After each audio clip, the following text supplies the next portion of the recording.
Dear students, welcome back to my class. In previous class, we discussed about pronouns, okay?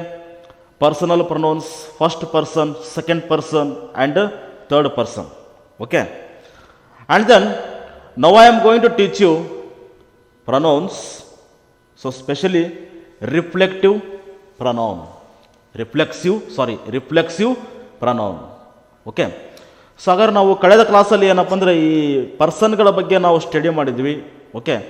So ಅಲ್ಲಿ first person ಆಗಿರ್ಬೋದು, second person, third person, okay?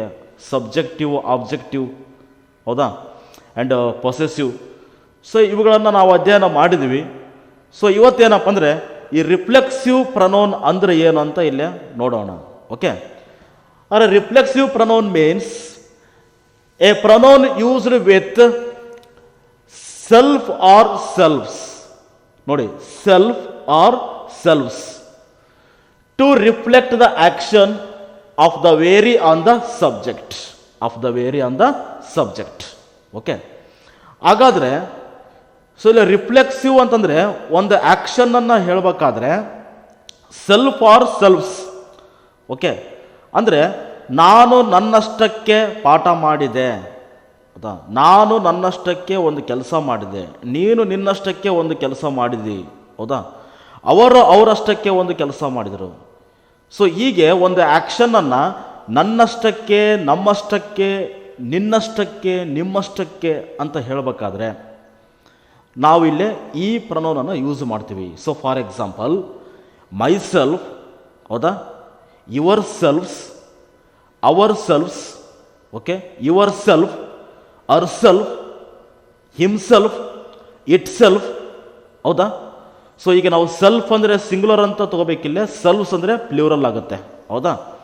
So ಹೀಗೆ ನನ್ನಷ್ಟಕ್ಕೆ, ಅವನಷ್ಟಕ್ಕೆ, ಅವಳಷ್ಟಕ್ಕೆ ಅಂತ ಹೇಳಬೇಕಾದ್ರೆ ನಾವಿಲ್ಲಿ reflexive ಪ್ರನೌನನ್ನು use ಮಾಡ್ತೀವಿ.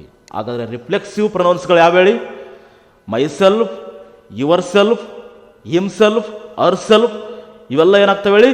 Reflexive pronouns ಅಂತ ನಾವು ಕರಿತೀವಿ, ಹೌದಾ? ಹಾಗಾದರೆ ಎಕ್ಸಾಂಪಲ್ಸ್ ಅನ್ನು ನೋಡೋದಾದರೆ, okay? So for example, I saw myself in the mirror.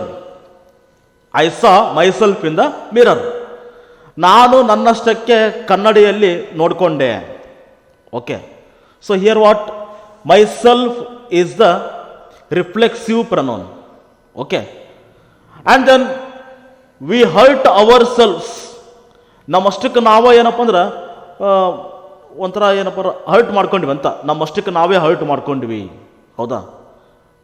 So ಅದರಲ್ಲಿ ಏನಾಗತ್ತಿಲ್ಲ, ಅವರ್ ಸೆಲ್ಫ್ಸ್ ಅನ್ನೋದೇನಿದು ರಿಫ್ಲೆಕ್ಸಿವ್ ಪ್ರನೌನ್ ಆಗುತ್ತೆ, okay? And then you must know yourself. You must know yourself, ನಿನ್ನಷ್ಟಕ್ಕೆ ನೀನು ತಿಳ್ಕೋಬೇಕು, ಹೌದಾ? ನೋಡ್ರಿ, ಇವೆಲ್ಲ ಏನಪ್ಪ ಅಂದರೆ ನಿನ್ನಷ್ಟಕ್ಕೆ, ನನ್ನಷ್ಟಕ್ಕೆ, ನಮ್ಮಷ್ಟಕ್ಕೆ ಅಂತ ಮೀನಿಂಗ್ ಕೊಡ್ತಾವೆ. ಯಾವ ಹೇಳ್ರಿ? Reflexive pronouns. ಹಾಗಾದ್ರೆ ಅರ್ಥ ಆಯ್ತಾ ನಿಮಗಿದು? Okay. And then indefinite pronoun ಅಂತಿದೆ. ಸೊ ಇಂಡೆಫಿನಿಟ್ ಮೀನ್ಸ್ ಅನಿಶ್ಚಿತ ಅಂತ ನಾವೇನಾಯ್ತೀವಲ್ಲ. If we do not want to indicate exact, ಅದ to indicate exact person, place, thing, you can use indefinite pronoun. ಹಾಗಾದರೆ ನಾವಲ್ಲಿ ನಿಖರವಾಗಿ ನಾವು ಹೇಳೋದಿಲ್ಲ. We do not want to mention exact, ಹೌದಾ? ನಾವಲ್ಲಿ ನಿಖರವಾಗಿ ಹೇಳೋದಿಲ್ಲ. ಅದು ಪ್ಲೇಸ್ ಆಗಿರ್ಬೋದು, ವ್ಯಕ್ತಿ ಆಗಿರ್ಬೋದು, ಅಥವಾ ವಸ್ತು ಆಗಿರ್ಬೋದು, ಹೌದಾ? ಸೊ ಹೀಗೆ ನಾವು ಯಾವಾಗ ನಿಖರವಾಗಿ ಹೇಳೋದಿಲ್ಲಲ್ಲ, ಸೊ ಆವಾಗ ನಾವೇನಪ್ಪ ಅಂದರೆ ಸೊ ಇಲ್ಲಿ ಇಂಡೆಫಿನಿಟ್ ಪ್ರನೌನ್ಸನ್ನು ಯೂಸ್ ಮಾಡಬೇಕು. ಹಾಗಾದ್ರೆ ಇಂಡೆಫಿನಿಟ್ ಪ್ರನೌನ್ಸ್ಗಳು ಯಾವಂದರೆ ನೋಬಡಿ, ಎನಿಬಡಿ, ಆಲ್, ಸಮ್, ಹೌದಾ? ಸೊ ಈಗ ಇವೆಲ್ಲ ಏನಾಗ್ತವೆ ಹೇಳಿ? ಇವೆಲ್ಲ ಇಂಡೆಫಿನಿಟ್ ಆಗ್ತಾವೆ, ಹೌದಾ? ಸಮ್ ಅಂದರೆ ಕೆಲವು ಅಂತಾಗುತ್ತಾ, ಓಕೆ? ಎವ್ರಿಬಡಿ ಅಂದರೆ ಎಲ್ಲರೂ ಅಂತಾಗುತ್ತಾ, ಎನಿಬಡಿ ಅಂದರೆ ಯಾರೋ ಒಬ್ಬರು ಅಂತಾಗುತ್ತಾ, ಸಂಬಡಿ ಅಂದರೆ ಯಾವನ್ನೋ ಒಬ್ಬ ಅಥವಾ ಯಾರೋ ಒಬ್ಬರು ಅಂತ ಅರ್ಥ ಕೊಡುತ್ತೆ. ಅದರಲ್ಲಿ ನಿಖರವಾಗಿ ನಾವಲ್ಲಿ ಹೇಳೋದಿಲ್ಲ, ಹೌದಾ? ಇವು ಯಾವುದೂ ಕೂಡ ನಮಗೇನಪ್ಪ ಅಂದ್ರೆ ಪರ್ಫೆಕ್ಟ್ನೆಸ್ ಆಗಿ ಇದೆ ಅಂತ ನಮಗಿಲ್ಲೇ ಹೇಳೋದಿಲ್ಲ ಇವೆಲ್ಲ.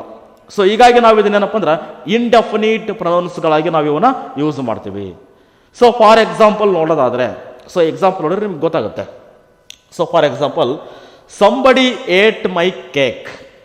ಸೊ ನಂದು ಕೇಕನ್ನು ಯಾರೋ ಒಬ್ಬರು ಏನಪ್ಪ ಅಂದ್ರೆ ತಿಂದಿದ್ದಾರೆ, somebody eight my cake. But ಯಾರು ತಿಂದಿದ್ದಾರೆ ಅಂತ ನನಗೆ ಗೊತ್ತಿಲ್ಲ, ಹೌದಾ? ಸೊ ಹೀಗಾಗಿ ಇದೇನಾಗುತ್ತೆ ಹೇಳ್ರಿ, ಇದು ಸೊ ಇಂಡೆಫಿನಿಟ್ ಮೀನಿಂಗನ್ನು ಕೊಡುತ್ತೆ, ಹೌದಾ? ಯಾವುದು? ಸಂಬಡಿ, ಯಾರೋ ಒಬ್ಬರು ಅಥವಾ ಯಾವನ್ನೋ ಒಬ್ಬ ಅಂತ ಆಗುತ್ತೆ, ಹೌದಾ? Somebody. And then everyone says she is beautiful. ಅವ್ರು ಎಲ್ಲರೂ ಹೇಳ್ತಾರೆ ಶಿ ಈಸ್ ಬ್ಯೂಟಿಫುಲ್, ಅವಳು ಸುಂದರವಾಗಿ ಇದ್ದಾಳೆ ಅಂತಂದು ಎಲ್ಲರೂ ಹೇಳ್ತಾರೆ, ಹೌದಾ?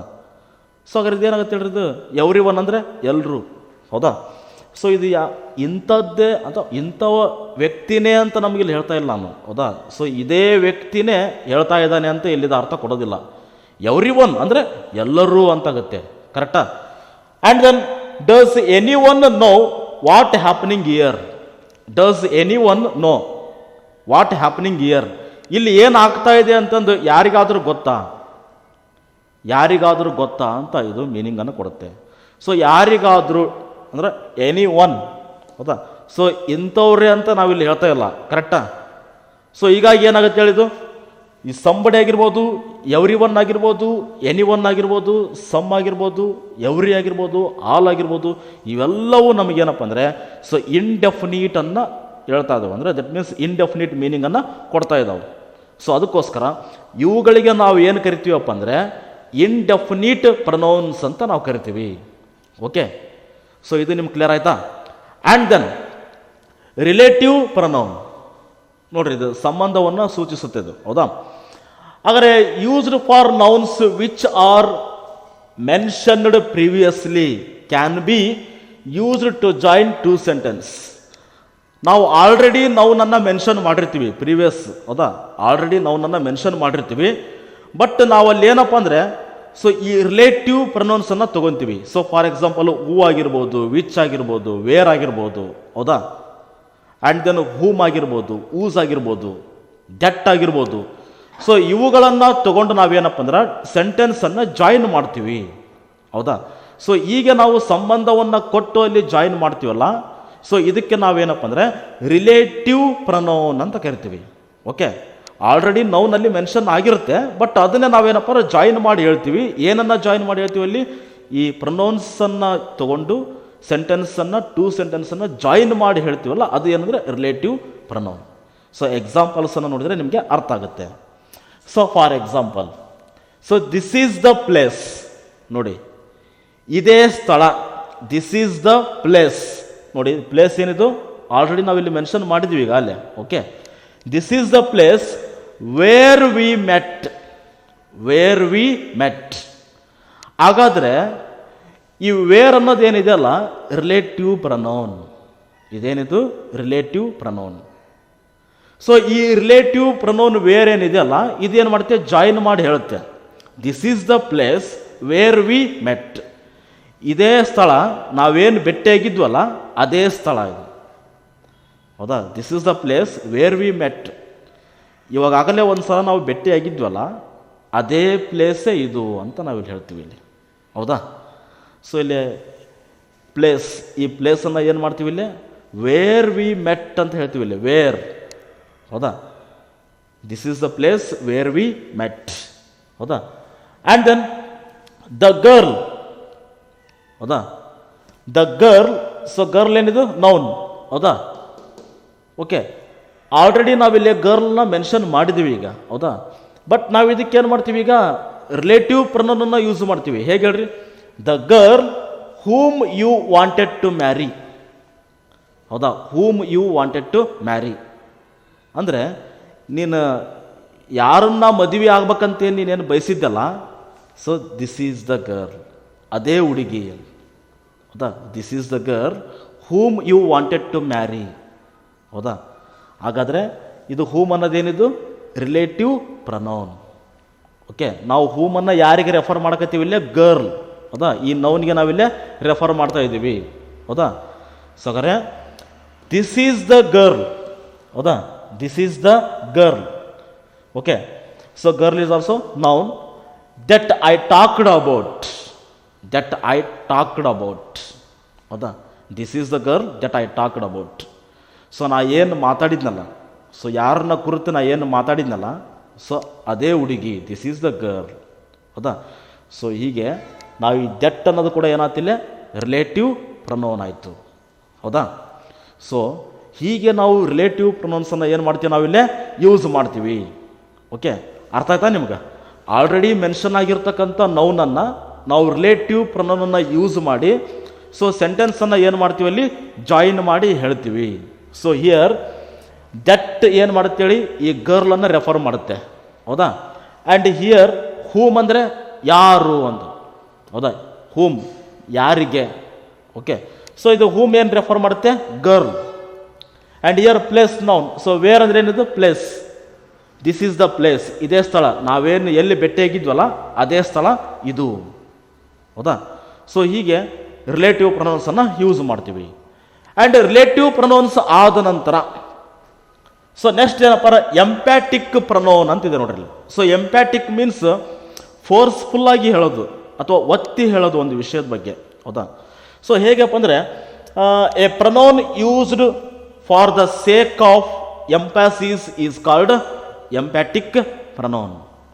ಸೊ ಒಂದು ಫೋರ್ಸ್ಫುಲ್ಲಾಗಿ ಹೇಳ್ತಕ್ಕಂಥ ಒಂದು, ಫಾರ್ ಎಕ್ಸಾಂಪಲ್ ಒಂದು ನಾವು ಅದನ್ನು ಒತ್ತಿ ಹೇಳಬೇಕಾಗುತ್ತೆ. ದಟ್ ಮೀನ್ಸ್ ಫೋರ್ಸ್ಫುಲ್ಲಾಗಿ ನಾವಿಲ್ಲಿ ಹೇಳಬೇಕಾಗತ್ತೆ ಎಂಪ್ಯಾಟಿಕ್ ಒಳಗೆ. ಸೊ ಎಕ್ಸಾಂಪಲ್ ನೋಡಿದ್ರೆ ನಿಮ್ಗೆ ಗೊತ್ತಾಗುತ್ತೆ.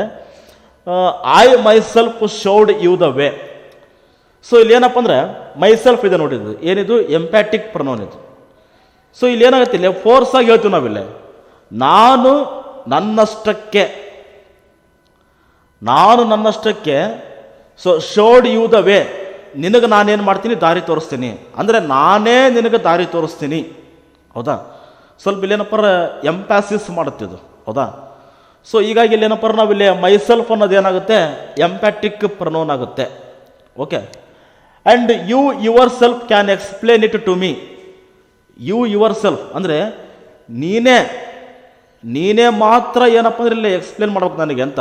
You yourself can explain it to me ಅಂದರೆ ನೀನೇ ಏನಪ್ಪ ಅಂದ್ರೆ ನನಗೆ ಎಕ್ಸ್ಪ್ಲೇನ್ ಮಾಡಬೇಕು, ವಿವರಿಸಿ ಹೇಳ್ಬೇಕು. ನಿನ್ನಷ್ಟಕ್ಕೆ ನೀನೇ ಏನಪ್ಪ ಅಂದ್ರೆ ಎಕ್ಸ್ಪ್ಲೇನ್ ಮಾಡಿ ಹೇಳ್ಬೇಕು. ಹೌದಾ? ಸೊ ಇಲ್ಲಿ ನೀನೇ ಅನ್ನೋದೇನಾಗುತ್ತಿಲ್ಲ, ಹೈಲೈಟ್ ಆಗುತ್ತೆ. ಹೌದಾ? ಆ್ಯಂಡ್ ನಾನೇ ದಾರಿ ತೋರಿಸ್ತೀನಿ ನಿನಗೆ ಅನ್ನೋದೇನಾಗುತ್ತಿಲ್ಲ, ಹೈಲೈಟ್ ಆಗುತ್ತೆ. ಅಂದ್ರೆ ನನ್ನನ್ನು ಬಿಟ್ಟರೆ ಬೇರೆ ಯಾರು ದಾರಿ ತೋರಿಸೋರಿಲ್ಲಪ್ಪ ಅನ್ನೋಂಗೆ ಇದೇನಪ್ಪ ಅಂದ್ರೆ ಎಂಪ್ಯಾಸಿಸ್ ಮಾಡುತ್ತೆ. Okay, and then we ourselves talked to the P M. So ನಾವು ಏನಪ್ಪ ಅಂದ್ರೆ ಪಿ ಎಮ್ ಜೊತೆಗೆ ಮಾತಾಡಿದ್ದೀವಿ. ಹೌದಾ? ವಿ ಅವರ್ ಸೆಲ್ಫ್ಸ್, ನಾವಷ್ಟೇ ನಾವೇನಪ್ಪ ಅಂದ್ರೆ ಪಿ ಎಮ್ ಅವ್ರ ಜೊತೆಗೆ ಮಾತಾಡಿದ್ದೀವಿ. ಸೊ ಹೀಗೇನಪ್ಪ ಅಂದ್ರೆ ಈ ಅವರ್ ಸೆಲ್ಫ್ಸ್ ಅನ್ನೋದು ಏನು ಮಾಡುತ್ತೆ ಹೇಳ್ರಿ, ಇದು ಸೊ ಫೋರ್ಸ್ಫುಲ್ಲಾಗಿ ಹೇಳುತ್ತೆ ಅಥವಾ ಭಾಳ ಎಂಪ್ಯಾಸಿಸ್ ಮಾಡಿ ಹೇಳುತ್ತೆ. ಹೌದಾ? ಸೊ ಈಗೇನಪ್ಪ ಅಂದ್ರೆ ನಾವಿಲ್ಲಿ ಮೈ ಸೆಲ್ಫ್, ಯುವರ್ ಸೆಲ್ಫ್ಸ್, ಅವರ್ ಸೆಲ್ಫ್ಸನ್ನು ಎಂಪ್ಯಾಟಿಕ್ ಪ್ರೊನೌನ್ ಅಂದರೆ ಇನ್ನೂ ಸಾಕಷ್ಟು ಇದಾವೆ ಇಲ್ಲೇ. ಸೊ ನಾನು ಅಲ್ಲಿ ಕೇವಲ 3 ಅಷ್ಟೇ ಬರೆದಿದ್ದೀನಿ. ಓಕೆ, ಸೊ ಹೀಗೆ ಈ ಪ್ರೊನೌನ್ಸನ್ನು ನಾವೇನಪ್ಪ ಅಂದರೆ ರಿಲೇಟಿವ್ ಪ್ರೊನೌನ್ಗಳು, ಹೌದಾ, ಎಂಪ್ಯಾಟಿಕ್ ಪ್ರೊನೌನ್ ಆ್ಯಂಡ್ ಆಲ್ಸೋ ಏನಪ್ಪ indefinite pronoun and reflexive pronoun. So ಹೀಗೆ ಪ್ರೊನೌನ್ಸ್ಗಳು ಏನಪ್ಪ ಅಂದ್ರೆ ಬೇರೆ ಬೇರೆ ರೀತಿಯಲ್ಲಿ ಏನಪ್ಪ ಅಂದ್ರೆ ಅವು ತಮ್ಮ ಆ್ಯಕ್ಷನ್ಸನ್ನು ತೋರಿಸ್ತವೆ. ಹೌದಾ? ಹಾಗಾದರೆ ಸೊ ಈಗ ಇನ್ನು ಟುಡೇಸ್ ಕ್ಲಾಸಲ್ಲಿ ನಾವು ಇವತ್ತಿನ ಕ್ಲಾಸಲ್ಲಿ ಏನಪ್ಪ ಅಂದರೆ ಈ 4 ಪ್ರೊನೌನ್ಸ್ಗಳನ್ನು ಇವತ್ತು ಸ್ಟಡಿ ಮಾಡಿದ್ವಿ. ಸೊ ಆಲ್ರೆಡಿ ಇನ್ನು ಪ್ರೀವಿಯಸ್ ಕ್ಲಾಸಲ್ಲಿ ಏನಾಗಿದೆ, ಪರ್ಸನ್ಸ್ಗಳ ಬಗ್ಗೆ ಅಥವಾ ಪರ್ಸನಲ್ ಪ್ರೊನೌನ್ಸ್ಗಳ ಬಗ್ಗೆ ನಾವು ಈಗಾಗಲೇ ಸ್ಟಡಿ ಮಾಡಿದ್ವಿ. ಸೊ ನೆಕ್ಸ್ಟ್ ಕ್ಲಾಸಲ್ಲಿ ನಾನು ಏನು ಮಾಡ್ತೀನಪ್ಪ ಅಂದರೆ ಇನ್ನೂ ಕೆಲವೊಂದಿಷ್ಟು ಕೈಂಡ್ಸನ್ನು ನಾನು ನಿಮಗೆ ಸೊ ಟೀಚ್ ಮಾಡ್ತೀನಿ. ಓಕೆ, ಹಾಗಾದರೆ ಇವೆಲ್ಲವನ್ನು ನೋಟ್ ಮಾಡ್ಕೊಳ್ರಿ. ಆ್ಯಂಡ್ ನೆಕ್ಸ್ಟ್ ಕ್ಲಾಸಲ್ಲಿ ನಾನು ನಿಮಗೆ ಮುಂದಿನ ಪಾಯಿಂಟನ್ನು ಹೇಳ್ತೀನಿ. Okay, right? Thank you.